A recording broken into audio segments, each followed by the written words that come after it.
Andoniak! Austarrik pregoia irakurriko du. Gaur, balkoi honetara, urduri eta emozioz beteta igo gara. Azkenik, austarrik esan, jaiak gozatzeko, barre egiteko eta elkartuta sentitzeko jaiak direla. Emozioa, austarrik kulturi elkarteak,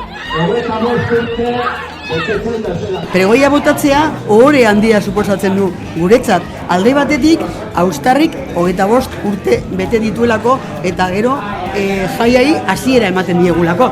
Eta hori garrantzitsua da guretzat. Erregistratuta gaudela 25 urte pasa dira. Baina benetan austarrik urte pare bat lehenago hasi zen lanean.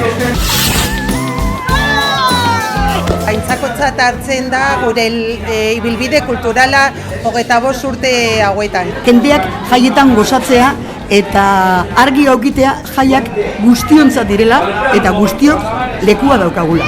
Gozatzeko, ondo pasatzeko, alai egoteko hori nahi dugu espazio honetan. Erasore barik pasatzea jaiak. Eta horretaz aparte hemen gaude prestatzen limonada dastaketa. Pasaden urtean hasi ginen honekin eta aurten ere arrakastatsua izan zen eta aurten ere egingo dugu.